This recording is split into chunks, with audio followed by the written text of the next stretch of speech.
that sounds. Obviously still trying to get used to this.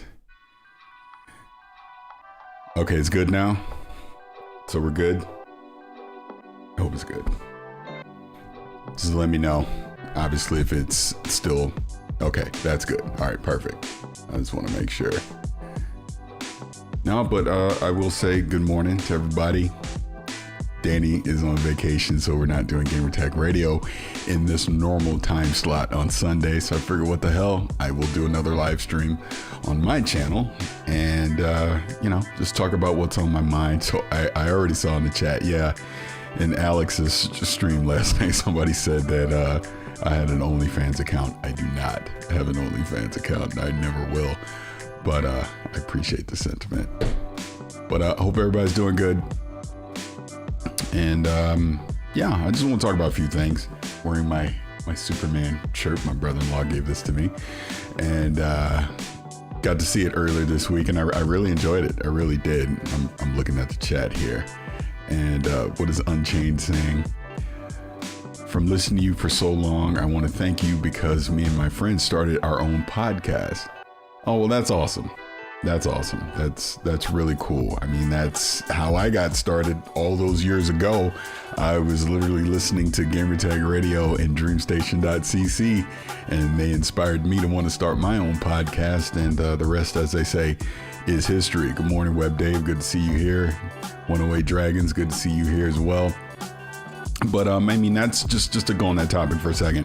I mean, that's just where it comes from, man. I mean, there's always going to be something that's going to inspire you to start your own creative endeavor. And like I said, I was lucky enough that I got into this whole gaming podcasting scene way back at the beginning of it. And like I said, it was Danny that inspired me. I reached out to him. He obviously helped me get started, did my own thing for a while. And then, we became friends and decided, hey, let's work together. And we've been doing it together ever since. And even since then, obviously things have changed and happened, and we've grown and pivoted off to doing things on other platforms as well. But GTR is something we'll always do together because I mean we're friends at this point. It's beyond friendship. I mean, it's literally family at this point. So I'll always be thankful for that, and I'm always happy to see that other people excuse me, I don't know what's going on, but there's I'm not sick, but there's this weird thing that's been going on the past few weeks just in the house in general, where we're always not sick, but they're you feel like you're getting sick. So apologies for having to clear my throat every now and again. But going back to the point I was making about podcasting, it's always great to see that people get inspired by that and start their own things. And I mean, you never know where it's going to go. Fun fact, if you watch Heavy Spoilers on YouTube, he was inspired by a movie and TV podcast myself and Jay did back in the late 2000, early 2010s called Remember When? And he watched that and inspired him to start Heavy Spoilers, which is a extremely popular channel on YouTube now. So it's just crazy. You never know where that stuff is going to come from. So I mean, I feel like I just run my mouth on here. I don't know what I'm talking about half the time, but that's always awesome to see. And starting to see a bunch more people come in here, so I do appreciate it. And I'm just riffing. I got Spider-Man 2. This is the PC version playing in the background here. I kind of started playing it again on PC and just using the DualSense plugged in on PC, because you got to have a USB connection to take full advantage of the controller, and just having fun with it. I think the criticisms of Spider-Man 2 have been valid from a story standpoint, but the gameplay itself, when you're playing as Peter or Miles, has always been great. So been having a lot of fun jumping back into that. After the Ghost of Yotei state of play the other day, I started playing Ghost of Tsushima again. I just started really early in that, playing that on PC as well, and been a lot of fun because I'm definitely anticipating Yotei when that comes out, October 2nd, I believe it is. And you know what, let me just kind of slow play Ghost of Tsushima over the next couple months leading up to that, and really looking forward to it. So again, appreciate everybody that's here just hanging out. Obviously, if you got any questions or anything that you want to bring up in the chat, feel free. Like I said, this is open forum, really. Any topic is on the table. And getting into Superman, I know I talked about that at the very beginning. Saw Superman in IMAX. That was on Tuesday. Went with two of my kids. Had a great time. It was a great movie. It's not perfect. There's definitely things about Superman that are open to critique and are valid criticism. But I just think overall the message that James Gunn was portraying with Superman, he again is that symbol of hope. And it's so funny. My son went and watched Man of Steel after watching this one, and the contrast is just drastic. And I love Henry Cavill as Superman. It's nothing to take away from his portrayal, but I think this is the Superman that we need right now, right? The symbol of hope, someone who is not perfect, who embraces his humanity. He doesn't want to be seen as a god. He's just a normal dude that just so happens that he can fly, and he wants to do right by the world, and again be that symbol of hope that everybody can look up to and inspire to be. And that's what I thought this movie accomplished very well. Gunn has an uncanny knack of getting you to care about the characters in his movies. Obviously, just go back to the Guardians movies. By the end of Guardian 3, I mean, I'm literally in tears, with those characters because I cared. And I thought he did a great job of that here in the Superman movie. Just like I cared about a CGI raccoon and a talking tree, I cared about a CGI dog. I cared about Crypto. Crypto mattered in the movie. Him being annoying reminded me so much of my dog, and that's what I think he was able to get done in that. I know there's been critiques on Lex Luthor's portrayal, almost like he was a one-note villain, but it made sense that you're the smartest person on the planet, and all of a sudden 3 years ago, this alien shows up and all the attention is on him. And again, I don't want to spoil the movie, but what Lex's motivations in the movie made sense to me from a villain standpoint. I think Mr. Terrific stole the show. He was by far the best character in the movie. Guy Gardner was fantastic as well. Nathan Fillion's always been good in everything that he does. And David Cornsweet, I believe that's how you say his name, again, as Superman, as Clark Kent, was great. I will say, minor spoiler, I wish we got more Clark Kent in the movie, but his portrayal as Superman was really good. And oh my God, why am I blanking on her name? The actress that played Lois, she was great as well. I'm blanking on the name right now. I'm sure someone will say it in the chat really quick, but she was great as well. Again, it was good. I will say this, again, it's not a spoiler, but Lois interviewing Superman, not Clark Kent, but interviewing Superman in the movie, I think it was like a 12-minute scene. Could have been a 2-hour movie. I'd have watched that for 2 hours. That's how good that was. And yeah, I thought they knocked it out of the park. And I like this reboot of where the DC universe is going under Gunn, because I liked his Suicide Squad. I like Peacemaker season 1. I really like Creature Commandos season 1. And then now here we got with Superman. Really enjoyed that. So I'm looking forward to what's next, which I do believe the next thing we'll see it will be Peacemaker season 2, and then after that it's probably going to be the Green Lantern Corps TV show, and then after that would be Supergirl, on the big screen. So yeah, off to a good start for sure. Let's see. 108 Dragons is saying, Paris, did they handle each character with care? Because there's a lot. I thought they did. I thought he handled each character with care. Like I said, there's definitely, I can tell there was probably a 3-hour cut of this movie that got condensed down to 2 hours, because that's why I mentioned the lack of Clark Kent. If there was any critique that I really had about it, I wanted more moments in the Daily Planet. I wanted more moments of Clark Kent, not Kal-El, not Lois knowing that Clark is Superman, because at that point he can lower the veil, right? There wasn't enough of where people didn't know that Clark Kent was Superman. I wanted to see more of that.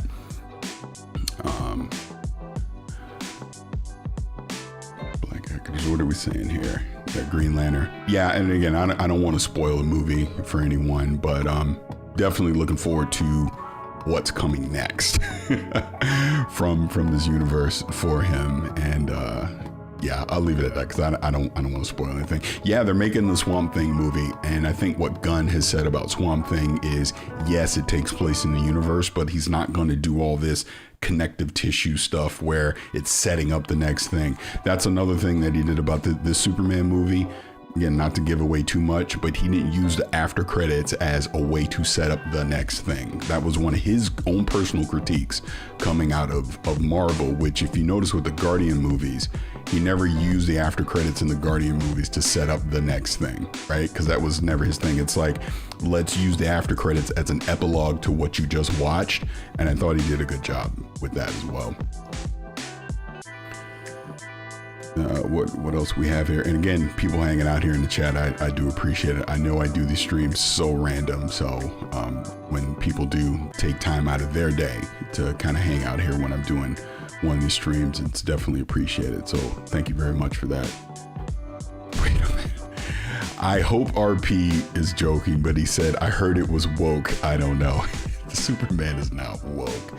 The hypocrisy of like Dean Cain, where he was complaining about Superman being an immigrant story, right? Like, oh, it's woke, it's this, it's that. And then people pulled receipts from Lois and Clark TV show where there's literally an episode where he's being questioned as being an immigrant. So it's like, this has always been a part of the DNA of Superman. Go through the history of comics. Nothing James Gunn did in that movie hadn't already been referenced or done in a comic book.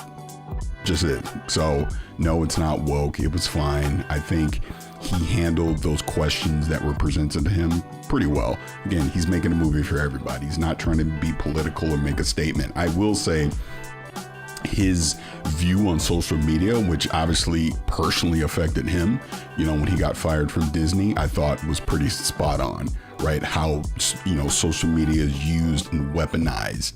And again, I don't want to spoil anything, but watch the movie and you'll see what I'm talking about. Where's your green card? Yeah, Superman's not woke at all. That's just people trying to weaponize a certain movement. It's like, and I don't want to get political or anything on here too much, but no, the movie is definitely not woke. Go watch it and you'll see exactly what I'm talking about. Paris, who was that guy you wanted to debate previous stream? I wanted to debate? I don't know what you're talking about. Who would I want to debate? That's a good question. I will say this, because maybe this is what you're referencing. There's people that obviously don't like me for whatever reason, or don't agree with my opinions on gaming, or whatever the case. My thing is, I like to handle things in private. Conversations I have with people don't need to be for public consumption. They just don't. If you come at me sideways on public, I will respond. But no, I'm not trying to get into some huge philosophical debate over what is just essential as my opinion, because I don't go after anybody. That's just not me. I will give my opinion. If you don't like it, that's fine. But if you try to make things personal with me, I might say something in public. But typically, if you truly want to talk to me, if you truly want to understand my point of view, let's talk privately first. And then, yeah, there might be some yelling. There might be some stern words said, which again is not for public consumption. That is between me and that person. And then at that point, if we feel we want to have a conversation in public beyond that, we both agree to it and we'll do it. But no, it's not my style to do that nonsense, because a lot of it, was done in bad faith, in my personal opinion.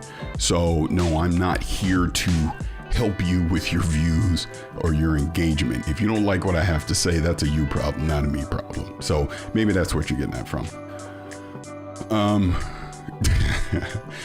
I'll say this about Lono. Yes, he's obsessed with me because he doesn't like the fact that I called him out for what he is. And I will simply say this. I've known him for a long time. I actually, when he was still Say No to Rage, when we were both big in the Destiny community, I would go on his stream and we'd talk Destiny. I had a good time. In more recent times, I talked to him privately.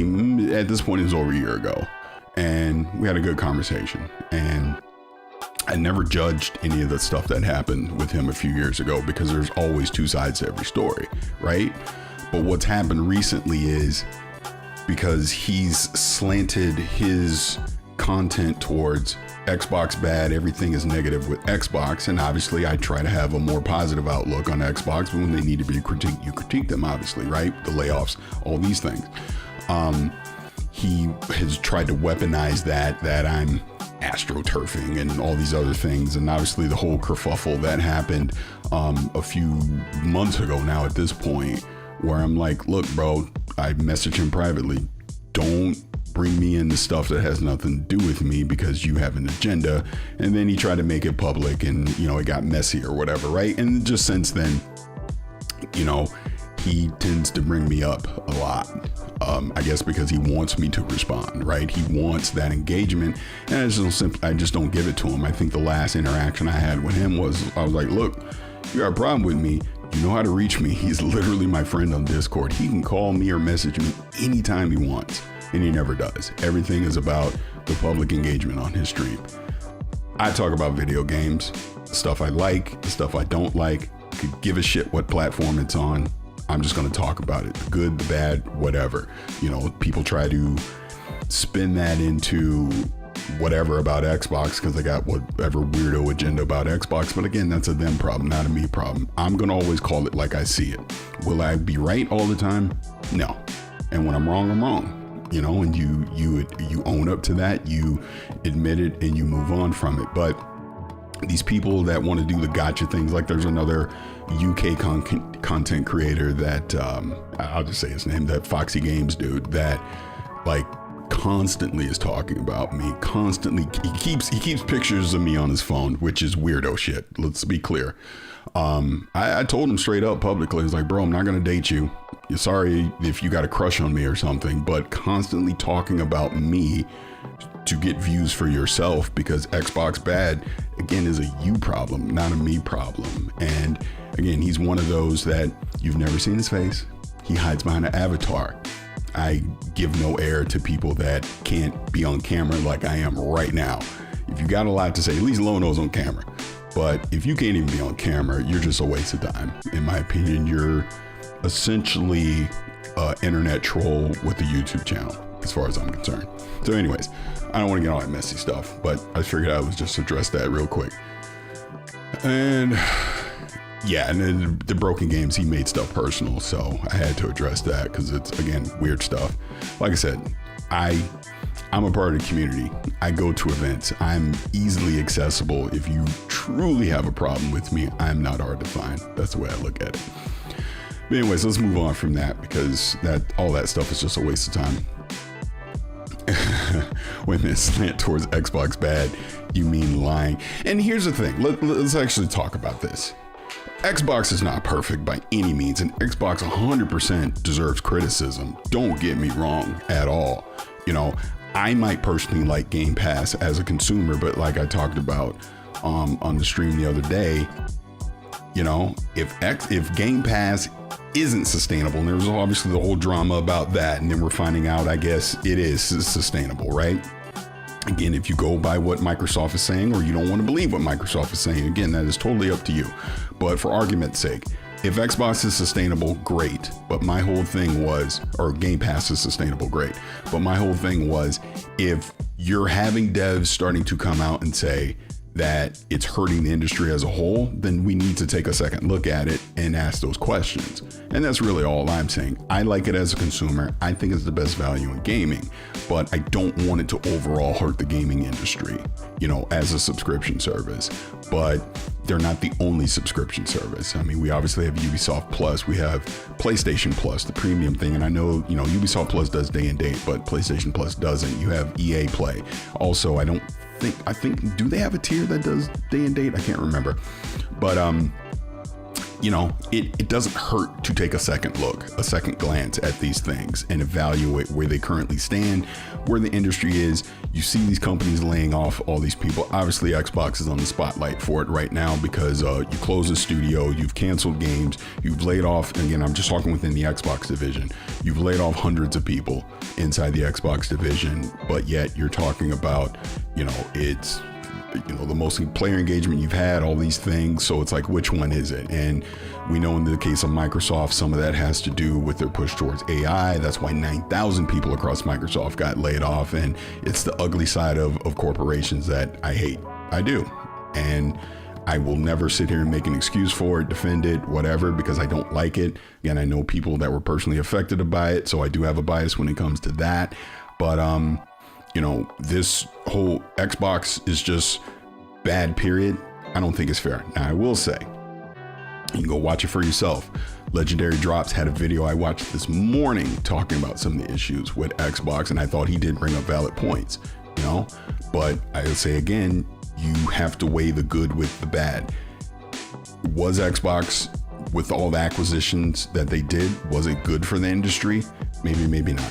I don't know, because we know that Activision, as an example, they were reaching a point they were going to start laying off people anyways. Studios were going to close, all of that. So is Xbox 100% to blame for it? They're partially to blame, don't get me wrong, but I think there's more to the story, because if Microsoft didn't acquire them, who would have? And what would have happened then? So you have to ask those questions. We know Bethesda was not in the greatest state at the time when they got acquired, which again is why they were open to being acquired. So there's pluses and minuses to all these things. And I don't discount the negative talks about it, but I will say, you see me playing this, I was just skipping cinematics. I didn't want to watch none of the cinematics on there. I've seen them 100 times. But there's definitely pluses and minuses to it, and there's fair critiques and criticisms about these things. But then I do look at the positive side of it. I look at Game Pass as a service, the fact that it's allowed me to experience and play way more games than I normally would, right? I look at the fact that what Xbox has done with some of their services with Play Anywhere, I'm a fan of, right? I can hop from my PC to my console, cloud stream, stuff like that. So look, the industry is not a great place overall. I know everyone's hyper focused on what Xbox is doing, which is fair. But, there's other publishers and there's other studios out there that are having issues as well. And we're in a current period of this gaming industry where it's trying to course correct, because I've said it before. AAA gaming budgets are out of control. The time to make these games are out of control. So we're at a point now where it used to be like during the 360 era. I was just talking about this before. You had four Halo games and four Gears games within the Xbox 360 generation as examples, right? Now you're lucky to get one a generation. It's not good.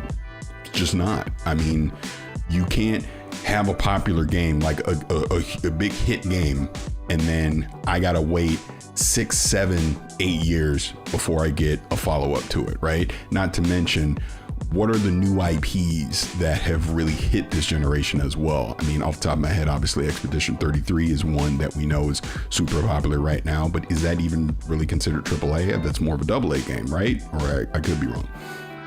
But the point on all this is, gaming industry is resetting right now. We're reaching a point where it isn't going to be sustainable in whatever variant. Forget Game Pass and all that, just period, right? And we got to get back to getting games on a more regular cadence. We got to get new IPs out there. We got to get it so that companies can take risks. Because I was talking about this the other day. We're at a point now that if you make a big budget AAA game and it doesn't hit, studio's gone. Game, they don't follow up with it and the studio's canceled. Like, I'm thinking top of my head right now, like a Callisto Protocol as an example, right? That was a new IP. Obviously it was based off of Dead Space, but it had issues at the beginning. It didn't sell well, and essentially that studio's gone. And that's where we are. And that's the scary part of this now, where you can't make a mistake with a big budget game, right? There's no do-overs anymore. So we're in a reset period, and like I said, I don't have the answers. I don't know, but it needs to be figured out. That's just my opinion on it. Let's see here. What else we got? Again, wow, it's over 100 people here at this point. I appreciate y'all hanging out on this Sunday morning. I know I just got all rambly, so I'm not even reading the chat, so I'm trying to catch up on what people are saying. So yeah, you're talking about 2 Halo games this year, and if the next one comes out next year, but see, even that one's just a remake of Combat Evolved. again, if you believe the rumors. So that's not a follow-up to Halo Infinite. You see what I mean? That's what I'm talking about. I'm not talking about remakes and things. I'm talking about the next logical sequel to a new IP, right? Or a very popular IP. Those are becoming few far in between that you get multiple of those within a console generation. That's the problem. Let's take Fable as an example. Fable was announced in 2020. I hope we get it 6 years later in 2026. Wolverine is another one, announced in 2020, I do believe, and it's not coming next year. So let's hope we get it in 2027. That's 7 years, right? Here, I mean, ironically enough, I have Spider-Man up. I mean, we did get Miles Morales at the start, and we got Spider-Man 2, but Miles Morales was more of a glorified expansion than it was a big standalone AAA game. And I love Miles Morales, had a tear at the end, so don't get me wrong. But my point is full-on follow-ups to things. I'll take even CD Projekt Red with Cyberpunk. We got Cyberpunk in 2020. You ain't getting the sequel to Cyberpunk this gen. It'll be next gen. I mean, like The Witcher 3 was last gen, and we might get The Witcher 4 at the end of this gen. It'll probably be a cross-gen game as an example. So that's what I'm talking about, where it used to be you would get a Bioshock, you would get a Bioshock 2 in the same gen. Mass Effect, you got a Mass Effect 2 and 3 within the same gen, and you're not getting that anymore. That's the problem. Oh, am I going to the World Cup? I wish I could afford to go to the World Cup, but I doubt it. Where is the World Cup, by the way? Is it in North America? I don't know if it's in North America. Rambling Paris is the best Paris. Yeah, I'm literally just firing from the hip, just talking off the top of my head. So if I misspeak on something, I'm sure there'll be someone clipping something in here and posting it. But yeah, I'm just giving you thoughts off the top of my head about this stuff. And I'm seeing talking about no Grounded 2 slander, please. Hey, look, Obsidian seems to be the exception to the rule because they just be pumping out games, right? I mean, we're literally getting 3 this year. They've definitely been a workhorse for Xbox Game Studios. And I've said this a million times on XCast that when the dust does settle, Obsidian will probably be the most important acquisition that Xbox has made. Because just they're able to put out content, they're able to put out quality content. I mean, because what has Obsidian done in this gen? Pentiment, obviously Grounded 2 got to hit 1.0. We're gonna get the Outer Worlds 2. We just got Avowed, and then Grounded 2 is going into preview this year's or early access, right? Game preview. So that's a lot coming from one studio. I mean, hell, would not shock me that there's another game that comes from them before this generation is over too. And wait a minute, I'm reading this here. Let's see. Why does that only feel true for Western developed games? The last few Final Fantasies underperformed, but SC didn't have mass layoffs. Nintendo, Capcom, Sega, etc. haven't had mass layoffs either. Now, there's something about the rules in Japan with layoffs.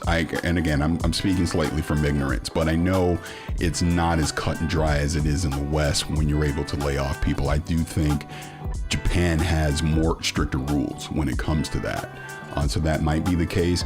And we're talking about layoffs, but remember, Sony has had layoffs and they've closed studios. So they're not immune to this either. And again, I'm not trying to make this a whataboutism because I think what Xbox has done is awful. And that is the focus right now. So I don't want to turn it into a whataboutism, but what you're saying isn't 100% true when it comes to PlayStation and Sony as far as layoffs goes. Hell, obviously just top of mind. I mean, look at Firewalk, completely closed after Concord. So as an example. And what is P-Lump saying is true about Starfield? I've seen a lot about Starfield, and you know what? Pause just a second. I need to go check on something really quick. And pause on something. I'm gonna be right back. I will be gone probably about 30 seconds. Be right back.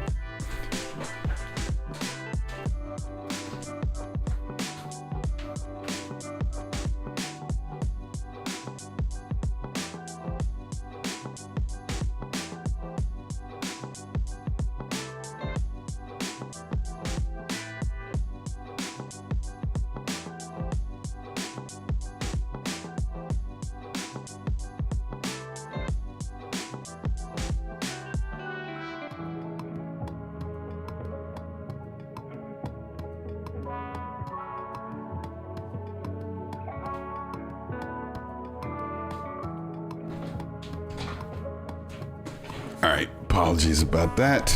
I am back. Hold on, turn the camera back on. There, let's get back in focus here. Am I focused? Why is that not focusing? Hold on. There we go. All right, sorry about that. All right, so Starfield, what P Lump was saying about Starfield. I mean, obviously we were saying like, where's Starfield content? Are they not making anything anymore? There's been a lot of talk. My theory on it is let's wait until Gamescom, because again, theory, I have no information on this. My guess, Starfield's coming to PlayStation 5. I don't see why it wouldn't. So it's going to come to PlayStation 5. And I got a feeling whatever the big expansion is, they're going to announce that along with it going to PS5 and put a date on it. And it very well could be the end of this year. Wouldn't shock me, or it'll probably be like early 2026 or something like that. So I would wait until Gamescom. If there's nothing said about Starfield at Gamescom, then I would be concerned about, maybe they are done. Maybe they are completely moving on to Elder Scrolls 6. So I'll wait and see what happens at Gamescom before I really dive into any of that speculation about Starfield. And good morning to everybody here. Wow, again, I appreciate over 100 people here hanging out. And someone's saying Paris Venom coming in 2026 on PS5 Pro before May, get ready to GTA 6. I know that's been the rumor, obviously, about we're getting the Venom, but it'd be similar to Miles Morales, I would guess, right? I hope so, because I want it. I want to play it. I love Insomniac games. Obviously, I love these Spider-Man games. So I hope that rumor is true and we do get that. And I'm being asked, do I think GTA 6 will hit that May 2026 date? Look, until I have that game in my hands, I don't believe nothing, because Rockstar is clearly notorious for delaying games. Obviously, we've already seen this delay to spring 2026, so it would not shock me at all if Grand Theft Auto 6 gets delayed to fall 2026. So we'll see. And TJ saying, you like Xbox? Yes, I do. But you don't let it skew your views of or cloud your judgment about other games and platforms. That is what makes you stand out in the sea of console war content. And I'll say it again, man. And I know not everyone wants to believe this, so they try to skew it. I really could give a shit.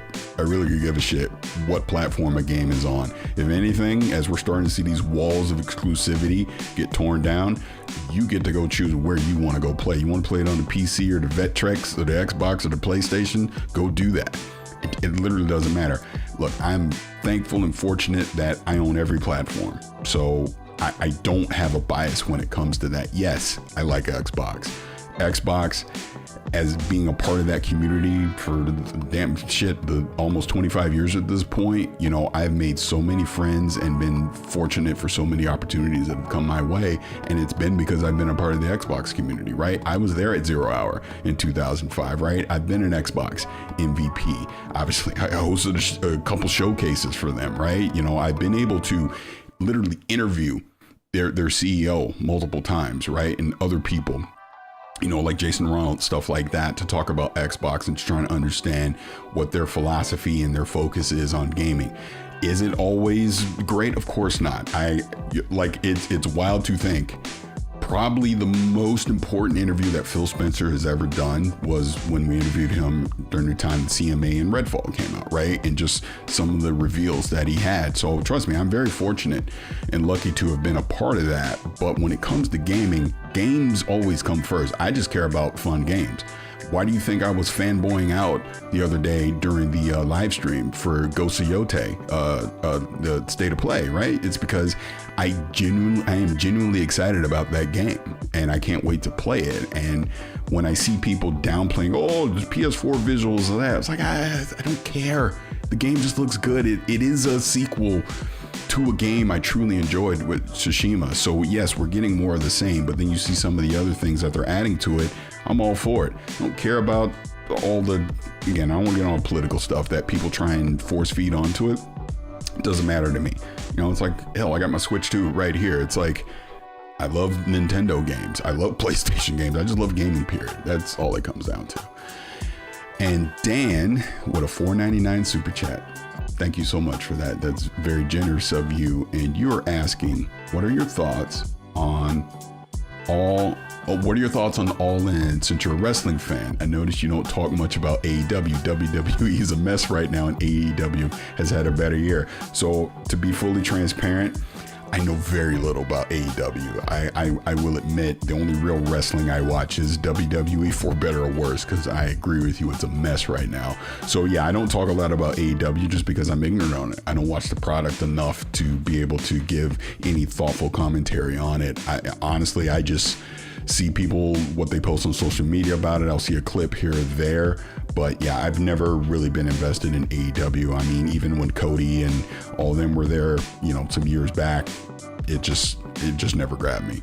Because I mean, I'll admit, I really only got hardcore back into wrestling during the Bloodline storyline with Roman and all of them. Like when Sammy came on board, I mean, it was just peak, and where WWE is right now. Like it's funny. Go on YouTube and search for Roman Reigns lying, and a clip will come up where he's talking about if they say they're the main event, if they say they're carrying the company, they're lying, because it's true. Roman's the dude, and that's the problem. Because my son and I were just talking about this last night. The problem with WWE right now is they are not cultivating new stars. Everything is dependent on essentially 40-plus-year-old wrestlers and part-timers, and none of the young roster. Like Braun Breaker might be the most over young talent that has a chance to be a main eventer, and they don't let him talk, right? And you stuck him in a faction behind Seth. And again, I don't want to dive too much into wrestling stuff, but yeah, WWE's a mess right now. Seth getting injured last night does not help at all. They're going to have to pivot off of that. I mean, I would assume the plan was probably Cody beats Cena at SummerSlam and Seth cashes in on that, and you create a whole storyline behind that. Roman's going to come back, but he's limited. So I don't know. I agree. It's a mess. But to your point, I don't have a lot to say on AEW because I just simply don't watch the product. But appreciate the super chat. And to everyone that is here, like, subscribe, hit the notification bell. Like, obviously, I've been doing more and more live streams. I will have some more, what's the word I'm looking for? I will be posting more videos here of some upcoming content. I would say right now is the calm before the storm. I think starting in a couple weeks, there's gonna be a lot of stuff that I'm gonna be able to see and be able to talk about, and I should have gameplay, like all that stuff in the next few weeks. So I'm really excited about that. So this is kind of me, right now I'm able to chill a little bit, but it's going to get super busy here in a couple weeks. So honestly, looking forward to that. Should be good. And let's see, understanding 6. Stalker 2 performance mode is absolutely terrible. Still waiting for devs to clean it up before I play. So again, to be transparent on Stalker 2, I played it on PC. I did not play it on console. And obviously just probably through straight up brute force, having a 5090. Yeah, I mean, it played fine for me, but to your point, I've not tried it in performance mode, so I can't speak to that directly, but obviously it's coming to PlayStation 5 now, and I know there's going to be a PS5 Pro mode on there, so I guess we'll see. And I know that team, just has been working on improving that game over the past few weeks and months, and at least on PC it's in a pretty good state right now. I'll say that. Let's see, Game Pass in September is looking kind of light. Yeah, interesting. I'm trying to think what's coming from Xbox in September. I'd have to go back and look to see. I feel like they have a release coming out, right? I know October for them is bananas with Keeper, Ninja Gaiden 4, and Outer Worlds 2, but I feel like something was coming in September for that. And yeah, I don't know third party and indie standpoint what they might have coming in there as well. Yeah, and he's talking about the devs have to clean up talking about Stalker 2, clean performance if they're sending it to PS5, which I would imagine that's probably the game plan. There's no way they're going to want to release Stalker 2 on PS5 and it's not in a good state because people just won't go buy it. I mean, it's as simple as that. Oh yeah, Gears Reloaded is the very end of August, the 26th, the same day as Helldivers 2, and that obviously is the week before September. Yeah, I can't remember what's coming in September, so you very well could be right. It might be a light month for them, but then October is just going to be insanity. Paris and Oh No Is Cammy cosplay win? That is the real question. Hey, you know what? I would hope it would happen at some point in 2026. Let's put it that way. I definitely got to meet Alex in person. I mean, he lives in Florida, and Florida is where I'm from. So I would imagine next time I get a chance to go home, I'll probably have to reach out to him, and we have to meet up in person. But that'll definitely have to happen. Yeah, Arc Raiders is dropping on my birthday, October 30th, and I'm really looking forward to that. That one for me personally came out of nowhere because it wasn't really on my radar. I'd heard about it, and those were like ex-DICE Battlefield guys that are making that game. And it was when Marathon was coming out with its alpha. And I remember playing Marathon at the time and just feeling like, yeah, this is not ready. It needs to be delayed. And obviously for various reasons, it has been delayed. But I kept hearing about this Arc Raiders thing. And I openly just said on social media, hook your boy up so I can get in. And then someone reached out and got me in. Man, Arc Raiders is fun as hell. And I didn't even play it on PC. I was playing it on Xbox. And yeah, it's really, really good. Really, really good. That is the kind of extraction shooter I like, where every little noise you make, everything is just intense the whole time you're in there and trying to get out. So yeah, I'm really looking forward to that coming out on October 30th, and just hope I can have enough time to actually jump in and play. And I'm looking at third-party Game Pass. This year has been fire. You're saying The Alters, Exposition 33. Yeah, I love The Alters. I think The Alters is a Game of the Year contender, and I've not played Expedition 33, but clearly from everybody is saying that's probably going to win Game of the Year at this point. So I know I got to play it. I just got to find time, because I feel like once I start it, it's probably one of the things where I'm not going to want to put it down. So that's just why I haven't started playing it yet. And Paris is saying, I guess you're saying, have I heard anything about Exodus game from the Mass Effect former team? I feel like I've heard of it, but I don't know a lot about it. To be fair, I feel like I've heard that name, but yeah, I don't have a lot of information on it, unfortunately. A lot of ABK games all depends on the licensing issues with the games themselves. No, this is very true. I say this all the time now. I had a very smart person tell me some years back that when you see a game or something like, why isn't it here? Why isn't it there? It's always licensing. Always. It always comes back to licensing with that stuff. So that is always the thing to look at when you're not seeing something show up on a platform. And I'll say this, just talking about licensing, and this goes into Moore's Law. Moore's Law is dead, and the video he put out talking about internally at Microsoft and backwards compatibility and stuff like that. And look, I have nothing against the guy. I think he's very well informed when it comes to PC leaks and things like that, obviously GPUs and all that.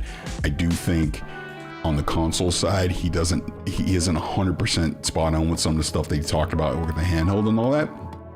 But again, just using that as a jumping off point, that is probably going to be the biggest issue with backwards compatibility when it comes to whatever this next Xbox is going to be, if it's just Windows, right? And if they're going to try and bring legacy backwards compatibility like your 360 digital library, Xbox One digital library to Windows, is going to be licensing. For sure, first, they own first party games, so I think that happens, right? I truly do think that happens. But the bigger issue is going to be, which he kind of touched on a little bit in his video, is going to be third party, because not every publisher is going to want to just hand over emulate, because you're doing some form of emulation on the Windows PC side, and yeah, they're probably going to want you to go buy their game again versus the license that you had on the console just transferring over to the PC side on Windows. So I think people need to prepare themselves for that. It is not going to be one for one. Sure, Xbox first party titles, 100%. Third party is going to be hit or miss. It just depends on the publisher and what they want to allow and what they don't allow, and what obviously deals or anything that Xbox can make for that. So as we go into 2026 and we start to get a clearer picture of what this next gen strategy is going to be for their console, is it a hybrid PC? How do they further evolve, like what they're doing with the Asus, the Xbox Ally, right? Since it is a PC handheld, how is that going to work 2026 and beyond and into next gen? Because, I've said it before, I'll say it again. I think, again, this is me guessing, but I think their future strategy is Xbox is Windows, Windows is Xbox. Whereas they'll provide you a console, But if you wanted to essentially build your own PC, and obviously the OEM partners that they're probably going to work with on this stuff, it'll be Windows as the operating system. You essentially enable a game mode, and now it's an Xbox. That's what I think. And then there'll be some form of backwards compatibility emulation happening on that. That's just my guess, but we'll see how it plays out. And what else do we have here? Excuse me. Take a little bit of water here. Yeah, Alex Jordan. Alex is at this point, he's a personal friend. I will fully admit that. And Alex did all the voices for Jan on The Alters, and he's been in Dragon Age Veilguard. He was Mr. Hands in Cyberpunk 2077. Extremely talented voice actor. So it's been nothing but a privilege to get to know him over the past couple years. But I would be shocked if he is not at minimum nominated for best voice actor performance, whatever it's called, at the Game Awards next year. And as it stands right now, and again, I've not played Expedition 33, he should probably win it. That'd be my guess. Do I think that we'll have a cloud-only Game Pass model? Yes, I do. Because if you're going to promote, LG television, Samsung, I would imagine they'll have other partnerships. Obviously the Amazon Fire Stick, etc. You can obviously on this, on the MetaQuest VR headset as well, where you can access Game Pass, you can cloud stream these games and play them. A cloud only tier just makes a lot of sense, because you're gonna, look, who knows what the numbers would be, but you're going to have customers that will only engage with your games via cloud, and maybe they don't necessarily need Game Pass Ultimate, right, to be able to play that, but you want to have a tier where cloud games are available on them. I think it happens, so we'll see. Wow, 120 people here. Appreciate you again hanging out. Like I said, I know this is just a random stream I'm doing on a Sunday morning. And so thank you all for being here. And what else do we have? Eastside Vandal saying the South of Midnight team needs to be nominated for best voice performance too. And this is what I'm saying. Again, that's another one. And I was lucky enough, if you go look on the channel, I got to interview the entire voice cast for South of Midnight and talk to them about, their motivations and their performance on it. It was before the game came out, so they didn't spoil anything. But Ahmed Best, obviously, is a voice actor in the game, but he was also the voice director for all the performances and everything in there, and it was just such an honor to be able to go up to Compulsion and do that. So yeah, if you go look on the channel, that interview is up there. And I love South of Midnight for what it was. I was obviously very critical of the gameplay on it because it was very simple, but I think it is something, the story that is being told in that game is worth your time to go play through. Again, the gameplay is not the best, but the story and the performances that you will get in that game are absolutely phenomenal. I think they did such a love letter to the Deep South. Loved it. Like, it was so funny. I'll leave names out of it, but I got to talk to an Xbox executive, and I said to this person that, it's a shame that you didn't, I don't think I said a shame, but I was like, it was a missed opportunity. That was the word I used. I go, it was a missed opportunity to not synergize South of Midnight with Sinners. I thought they were such book and companion pieces, whereas you got this movie that was a love letter to the Deep South. You got this game that was a love letter to the Deep South. And I think people that saw the movie would love the game, and people that played the game would love that movie. So, and this person was like, oh yeah, maybe you're right. So again, look, if I was there, that would have been, I'd have had that meeting. I'm like, look, let's go. I think it was Warner Brothers. Let's go talk to Warner Brothers. Let's get some cross promotion going, because I thought those two, the game and the movie just work so well together. And that IT guy, Paris, I do hate how Xbox players get beta versions of games, and on PlayStation games, it's more polished. So here's what I'll say about that. You're not wrong.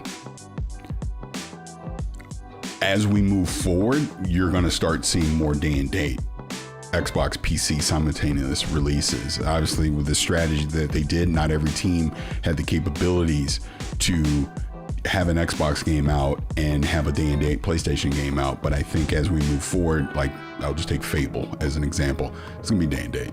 Whatever this Halo Combat Evolved remake is, probably day and date, Gearsy day and date, right? So I think you're going to see less and less of it's on Xbox first, and then 6 months later it's on PlayStation, and then all the issues that Xbox had at launch, they'll have it all fixed by PlayStation. And that's not to take away that you don't want the issues at launch, period, right? So you want more polished quality games at launch, and hopefully, you know, their dev teams can figure that out and are given the time that they need to be able to do so. So, but you're not wrong. You're definitely not wrong on that. Like, we're just talking about Stalker 2. Stalker 2 launched with a lot of issues on Xbox that are probably all going to be resolved by the time it comes out on PlayStation. So yeah, your valid point you made. I look blurry. Oh, I went out of focus. See, I just talk. What I need to do, and let me get back in focus here. I need to rearrange this office so that I don't have this door behind me, because what happens is it's picking up light off of the door, and then sometimes I go out of focus. That's what happens. Yeah, my camera's back in focus now. I appreciate it. And it's probably the GPU behind me as well. I know it picks that up too. So I just need to rearrange this office. I literally need to flip it. You can't tell, but I just need to flip it so I'm this way. That way I'm on a solid wall versus what I am now. See, what is Lyle saying? I think Grounded 2 should release all platforms. It's not because it's early access. I think when it goes 1.0, it's probably on PlayStation 5. I think that's what happens. But I think with it being an early access right now, they're not. I don't even know if PlayStation has the capability of doing early access. I don't know, but that's probably why. Red Misfit, when I curse, it hurts your ears. I try to not curse. I definitely try not to, but I definitely have my moments where I curse a lot. But I'm a sailor, man. And you know the thing with sailors, we curse. When I was in the Navy, every other word was an F-bomb, and not just for me. But yeah, I try not to curse, but sometimes I can't help it. Yeah, and King is saying with OG Xbox and 360 backwards compatible, I don't mind buying them again. And that's your personal preference. I would mind. If I've already bought the game and it's and I have it digital, physical I get. But if I have essentially a digital license for the game, no, I don't want to buy it again. I'll tell you that right now, because I already bought it. I already own that game. And if you're promising to basically have this forward compatibility where my games will go with me regardless of the platform, then I want that for the whole digital library. Like I said before, first party Xbox games, I think it happens. Am I out of focus again? No, I'm not. First party Xbox games, I think it happens. Third party is going to be hit or miss due to licensing. And what do we want? Yeah, JB saying wasn't early access the reason Pal World wasn't on PS5 at first. Yeah, exactly. That's what I'm talking about. Exactly what I'm talking about. And appreciate all the new people coming in here. It's just, I always trip out that people jump in the stream and watch this stuff.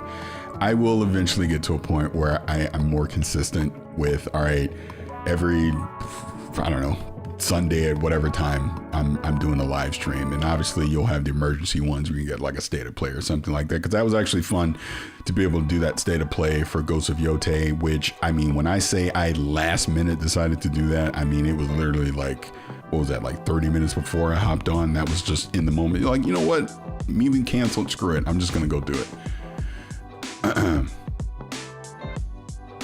And yeah, you're saying you were mad you bought Gears of War physical and didn't get a free code. Yeah, and I know why. I know why that happened, because I openly questioned that. And I had someone explain to me at Xbox why that is. There is an infrastructure and logistical reason why the physical copies won't work. And when it was explained to me, I was like, okay, I get it. But I will leave those details private, because I don't know if I'm supposed to be sharing that technical reason. So I won't say why, but there is a reason why, because trust me, I asked. And you're saying you see the commitment, all good. Yeah, it's just, you want to be consistent. That way you can promote it out. People know it's not just randomly when I'm tweeting out like, hey, come join. Because I guarantee you, if I was consistent, like I just think like Alex as an example. Alex every Saturday night does his stream. And now, I mean, he'll have like 1,000+ people there because people know to come join, right? Whereas with me, I'm just all over the place. I would assume more people would join, but I appreciate that. I do. And what else do we have here? Wait a minute. So I see someone saying that they do own Gears of War Ultimate physically, and they did send a code for Reloaded in their Xbox DMs. I have it digitally, but I also got the code as well in my Xbox DM. So I would say that to everyone. Maybe go check your DMs if you're not checking them. Maybe you do have a code, because I know a lot of people got a code, in that. And like for me, I'm looking forward to doing the co-op on there. I will probably be a weirdo and play it on PS5 just because at the showcase I got to play it on PS5, and that was weird. And I think I'm gonna do that, do the whole crossplay thing and all that. But I'm definitely looking forward to doing the campaign again on co-op. Multiplayer, I played the beta. I was getting my ass handed to me, and it reminded me that I'm just not good in Gears of War multiplayer, so I don't really see me playing that a lot. So JB saying, okay, yeah, so I guess other people that had the physical got it, but you're saying that you did.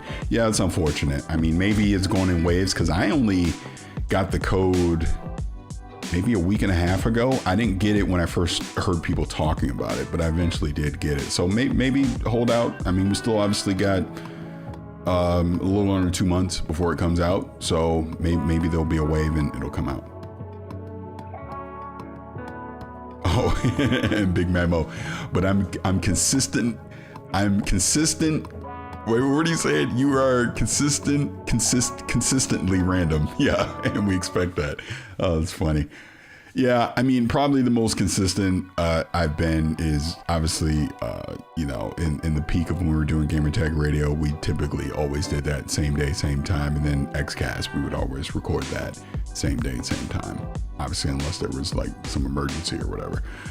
And AKW saying he just got the Rogue Ally X, but mostly on Xbox. And, I've seen the drama surrounding that. And I will say again, if you already have an Ally X, I would not run out day one and go get this new Xbox one. Just for the simple fact that they're pretty much going to be identical on what they're going to be able to do. The differences obviously is going to be the new grips that are on the Xbox Ally, which I really do like. It really does feel like you have an Xbox controller in your hand. And then, yeah, that Z2 Extreme processor on the X version, it probably have better performance, but how much will the performance be on it? That is it really worth, running out and spending $800-900 to go get the new one? So I would say if you already have an Ally X, I would wait to see once reviews come out, once you see it's out in the wild, what the performance looks like on it to determine if you think it's worth it. Because I mean, as much as I like the grips on it, I'm not going to tell anyone to go spend $800 or $900 just to get new grips on the controller. And Canadian saying the Z2 is a must for you. And yeah, again, it's your money. You do what you want, right? I'm not telling anyone to not spend money if they want to spend money, but as far as me recommending it, I'm just kind of putting the caution button out there on reasons why you may not want to spend on it. And what else we got here?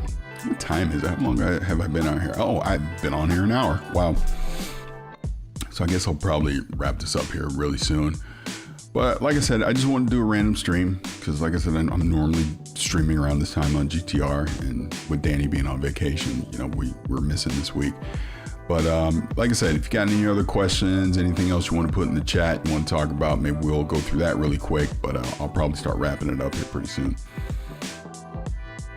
And yeah, you're saying shout out that funny. I said that you were playing South of Midnight while my wife was watching Sinners, and I had the thought of how the vibe were so similar. Exactly. I mean, when I watched Sinners, that was my first thought, was like, man, South of Midnight would have been a perfect companion piece to this. So yeah, like I said, I just think it was a missed opportunity of some cross collaboration between Warner Brothers and Microsoft on that, because I thought it would have worked very well. Yeah, I guess you're talking about the Ally. Yeah, all it comes down to is if it's feels good to use. And I wasn't like complaining when I was already using the ally as far as holding it, but there's definitely a difference. Like when I was playing Gears of War Reloaded, I went from playing on the current Rogue ally to then playing on the Xbox ally, and those controls is night and day. It definitely feels better. Excuse me, but the current one's not horrible either, if that makes sense. Yeah, I mean, that IT guy, and you're right on that. No one thought Sinners would be what it's become at the time. And obviously you have to pre-plan this stuff and for the marketing and all that. I get it, but it's just, it's a hindsight thing. It's a Monday morning QB kind of thing where you're looking back and going, well, damn, those would have been perfect together, since they essentially came out, you know, within, God, what, a month, 2 months of each other. Black Dollars forever getting no respect. You're not wrong. Excuse me. Apologies for that. And King saying, with backwards compatibility games I don't own, I want to buy them on new hardware. And then they close a 360 digital store, I do believe. So I don't think that option's even available anymore. Do they potentially bring it back and have it on the quote unquote Windows store, Xbox store, or whatever they call them? Maybe. But yeah, I think that window is closed. And I mean, I should go back and look. I mean, I actually have a lot of 360 digital games that I own. Like I know Banjo-Kazooie sticks out in my head, off the top of my head, but I have others as well. So it'd be nice to be able to bring those forward to whatever this next console is going to be. Do I think the next Xbox will have a disc drive? No, I do not. I don't think so. I would not hold out hope that you're going to get a disc drive on this next Xbox. I think it's all digital. All the signs are there now that they're going all digital moving forward. So I think for Xbox, I don't know what PlayStation is going to do, but I think for Xbox, I feel like they put out enough breadcrumbs that you should not expect a disc drive in the next Xbox. Just my personal opinion. And what else do we have here? Yeah, so Lyle, I can still see PlayStation offering an external drive because they do it now, but Xbox doesn't have it now. And like I said, they seem to be pushing everything towards all digital, so I don't expect the same for Xbox. Yeah, this is just where, like what IT guy is saying again, like I work in IT.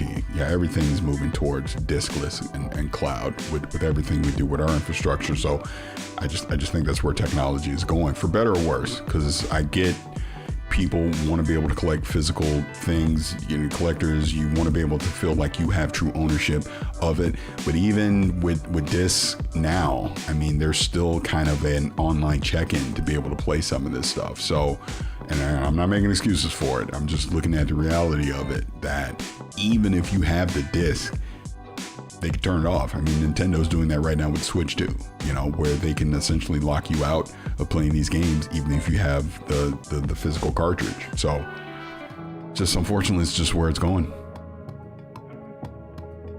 And what else do we have here? Oh, you got charged for a super chat? What was the super chat? Tell me what it is right now and I will read it, because I feel bad if you got charged for something and it didn't show up. Because I honestly, if people are sending super chats, I've only seen one on here. Let me take a look at something here. Hold on a second. I want to make sure I'm not missing anything.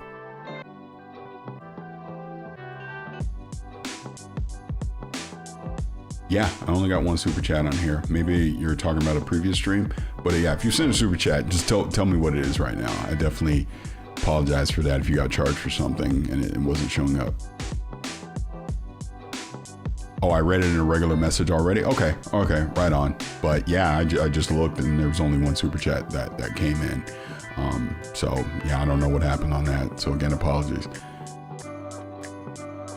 And Buster, you're talking about physical media. It's gonna suck as those with a large library won't be able to play those physical discs. Gonna have to keep previous consoles and stay offline in order. Yeah, I mean, as much as I hate to say that, I think you're right. I do. I think that's what's happening. You know. And what time do we have here? Yeah, I'm definitely gonna go ahead and start wrapping this up and jump offline. So Let's read these last few here. Any idea if Grounded and Gears shows are launching? Yeah, I have no idea on that. We'll see. I will say this: after Halo and then Fallout, I think, and obviously Minecraft too, I think whatever Microsoft does with their IPs, bringing them to television or movies, you now got the template on what you need to do. You need to stay true to that world that you're representing. So sure, whatever the Gears thing is going to be, I'm not expecting a one-for-one retelling of the Gears of War story, but it needs to feel like I'm in the world of Sarah. It needs to feel like E-Day has happened, the Locust, all that, and not go so far off script like they did with Halo, to where it didn't even feel like Halo, you know, where it felt like you're doing some weird cosplay of Halo that just was not true to what made Halo Halo. Whereas Fallout, they 100% nailed it. Fallout was Fallout, right? I felt like I was in the world of Fallout. So hopefully whatever they do with Gears are able to do that. And ask me, I watched Saturday night's main event, and obviously the Seth injury sucks, because clearly they had to pivot, because I guess Seth was supposed to win, and obviously they just put over LA Knight really quick, you know, to do that. But depending on how hurt he is, him having the money in the bank, and I'm assuming plans they probably had at SummerSlam for Seth with the money in the bank, they're gonna have to pivot on all that stuff. So we'll see. And my thoughts on Goldberg's last match. Yeah, I just talked about Seth, but Goldberg, I mean, I thought it was fine. He got the classic moves in. You know, shout out to Charles Robinson. That man getting knocked out by Cena and getting speared by Goldberg. He's just doing the Lord's work as far as refs go. But it looked like when he did the jackhammer, it looked like he hurt himself on that a little bit, like the knee or something. Obviously he was able to stand. Sucks that they cut his speech off halfway through at the end, where he's thanking, you know, everyone in Atlanta for all the years and stuff. But I thought match was fine. You know, it was a last match. And what we're saying here, Paris, any chance you and Alex might do a collab show together with some serious talk on the industry? You, Alex, and Destin are some of my faves. Thanks for the takes and the work. No, I appreciate that. And Destin and I have already, just over the years, definitely, like I was on his YouTube channel, God, what was that, 3 months ago or so? But I've been on there. We've had, Destin and I have already had these discussions, and yeah, I totally would with Alex. I think, look, Alex obviously likes to joke around and do his thing, you know, which his audience appreciates. And I know people get so mad at the Salt videos that he does, but when Alex wants to actually sit down and have a serious discussion about gaming, he's more than capable of doing it, and he's done it. He does it on the channel all the time, talking about stuff in the industry. So yeah, I think it'd be a great conversation if that were to ever happen. Let's see. What do we have here? What is my favorite Souls like? Oh, that is a good question. What is my favorite Souls like? I mean, I've recently been playing 9 Souls, and it's been kicking my ass, as an example. I really like Returnal. What is my favorite? That is a good question. I'm trying to think. You know what my favorite one is? Well, no, I guess it's not a Soul. It's more of a roguelike, right? But I was gonna say Balatro. That might be it. Yeah, but 9 Souls. I'm digging 9 Souls, but that game's freaking hard, man. I know you ain't wearing a banana suit. Yeah, I'm not wearing a banana suit. That's definitely not happening. Yeah, I guess I can say this. I have Wu-Chang, Fallen Feathers. I can't, and there's an embargo, so I can't say any impressions or anything, but I have it. I'm playing it, and I might have something to say soon. I'll leave it at that. I am not going to play Donkey Kong on Thursday, because Donkey Kong is just, it ain't for me. I played it at the early previews for the Switch 2, and it just didn't vibe with me. When I watched that Nintendo Direct for it, I didn't see anything that was grabbing me. I get the Mario Odyssey team made it, but I just don't think it's for me. So it's not something I'm going to be running out to go play day one. Look, hopefully I'm wrong, but so far it's not a me game.